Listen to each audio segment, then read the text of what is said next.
నమస్తే. శ్రీమాత్రే నమః. శ్రీ గురుభ్యో నమః. జూన్ నెల 22, 2025 నాటి ఆదివారం దిన ఫలితాలలో ప్రథమంగా ముందుగా పంచాంగం ప్రకారము ఆరుద్ర కార్తి మొదలవుతోంది. శ్రీ విశ్వావసునామ సంవత్సరం ఉత్తరాయణం గ్రీష్మ ఋతువు జ్యేష్ఠమాసం కృష్ణపక్షం. ఈరోజు సూర్యోదయ సమయము తెల్లవారుజామున 5:46 సూర్యాస్తమ సమయం సాయంత్రం 6:49. ఈరోజు తిథి ద్వాదశి రాత్రి 1:21 వరకు. తదుపరి త్రయోదశి తిథి ప్రవేశము. నక్షత్రం భరణి సాయంత్రం 5:36 వరకు. తదుపరి కృత్తికా నక్షత్ర ప్రవేశము. ఈరోజు వర్జ్యం తెల్లవారుజామున 4:27 నుంచి తెల్లవారి 5:54 వరకు.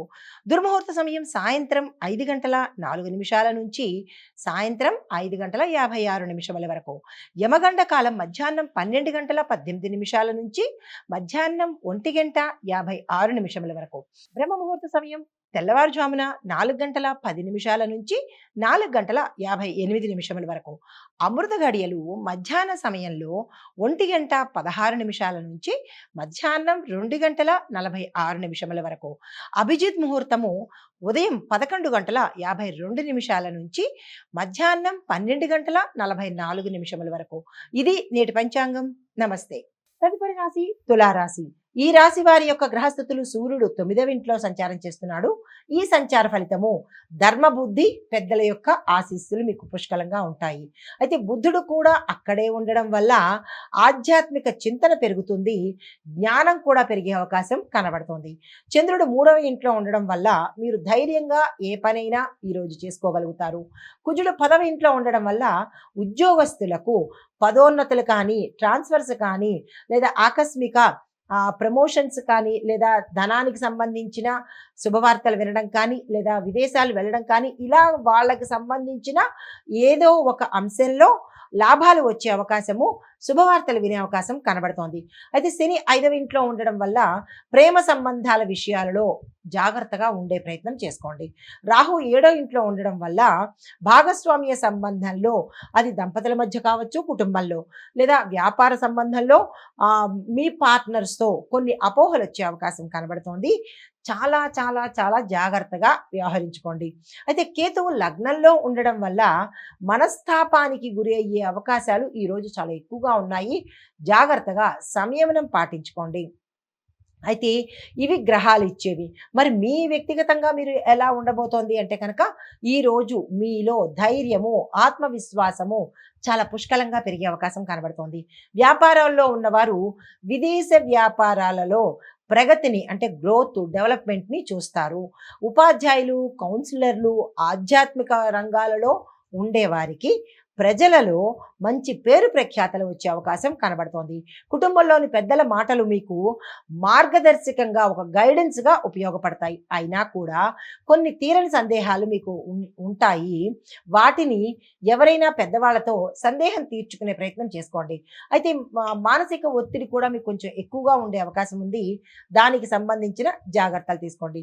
మీకు చెప్పదగిన పరిహారము ఓం కేతవే నమః అనే మంత్రాన్ని 108 సార్లు జపించే ప్రయత్నం చేసుకోండి.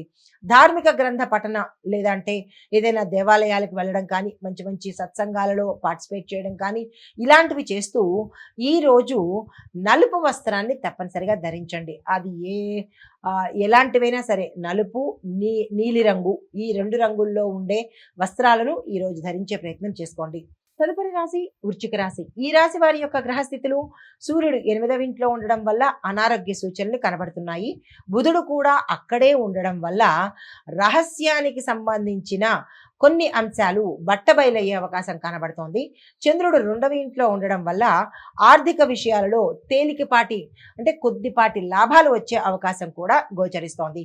శని 4వ ఇంట్లో వక్రగతిలో ఉండడం వల్ల గృహశాంతి క్షీణించవచ్చు. అంటే గృహంలో కుటుంబంలో కొంత శాంతి అనేది తగ్గి గొడవలు వచ్చే అవకాశం కనబడుతోంది. జాగ్రత్తలు తీసుకోండి.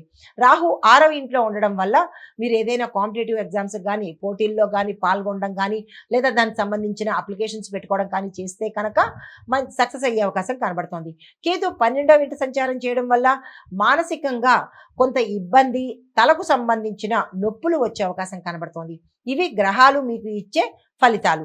అయితే మీకు ఈ రోజు ఎలా ఉండబోతోంది అంటే కనుక, ఈరోజు ఆరోగ్యపరంగా కొంత ఇబ్బందులు ఎదుర్కొనే అవకాశం కనబడుతోంది. చాలా జాగ్రత్తగా ఉండండి. ముఖ్యంగా మూర్ఛ, శరీర నరాలకు సంబంధించి సమస్యలు మీరు గమనించుకోండి. అవి వచ్చే అవకాశం కనబడుతోంది. విద్యార్థులకు విదేశీ స్కాలర్షిప్స్ అప్లికేషన్లో మీరు కనుక పెడితే, అంటే మీరు అబ్రాడ్లో అక్కడ స్కాలర్షిప్స్ కోసం అప్లై చేయాలి అంటే, ఇక్కడ ఉండే విద్యార్థులు అప్లికేషన్ పెట్టుకుంటే కనుక మీది శాంక్షన్ అయ్యే అవకాశం కనబడుతోంది. ఉద్యోగస్తులకు మానసిక ఒత్తిడి తగ్గించుకోగలిగితే మంచి ఫలితాలు వచ్చే అవకాశం కనబడుతోంది. ఇంట్లో తల్లి యొక్క ఆరోగ్యం మీద శ్రద్ధ పెట్టే ప్రయత్నం తప్పనిసరిగా చేసుకోండి. మీకు చెప్పదగిన పరిహారాలు: ఓం రుద్రాయ నమః అనే ఈ మంత్రాన్ని మీకు వీలైనన్ని సార్లు జపించుకోండి.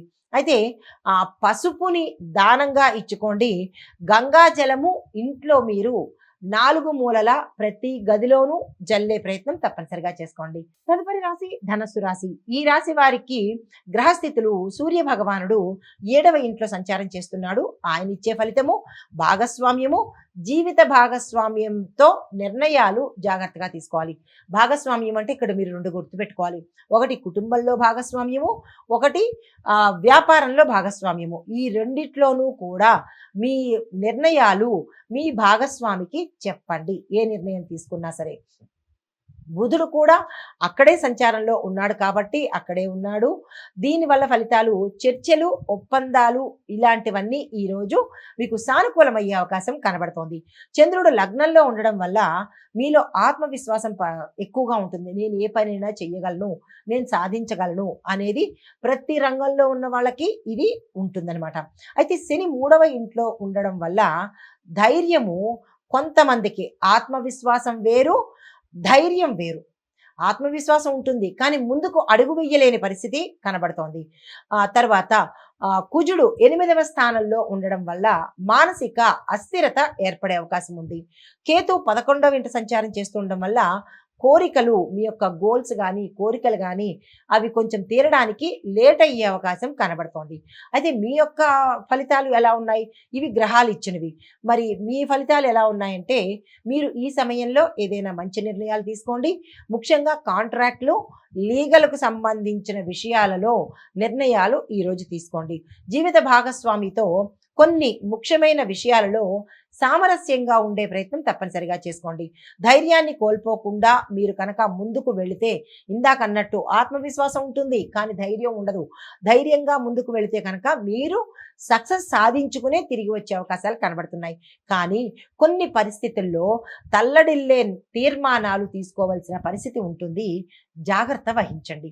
మీకు చెప్పదగిన పరిహారము ఓం గుం గురవే నమః అనే మంత్రాన్ని ఉదయం పూట మీకు వీలైనన్ని సార్లు జపించుకునే ప్రయత్నం చేయండి. దీంతో పాటుగా గురువులకు, గురు సంబంధిత ఆలయాలకు వెళ్ళడము, దక్షిణ ఇచ్చుకోవడము. దగ్గరలో మీ గురువులు అంటే టీచర్స్ కానీ, మీ యొక్క ప్రొఫెసర్స్ కానీ ఉంటే వారికి ఏదైనా ఒక వస్తువును గిఫ్ట్గా ఇవ్వండి. లేదు అని అనుకుంటే కనుక గురు సంబంధిత ఆలయాలలో మీ గురువులను తలుచుకొని అక్కడ స్వామివారికి, అంటే షిరిడి సాయిబాబా వారు కావచ్చు, దక్షిణామూర్తి కావచ్చు, లేదా దత్తాత్రేయుల వారు కావచ్చు, అక్కడ మీకు ఏదైనా దానంగా ఇచ్చుకునే ప్రయత్నం చేయండి.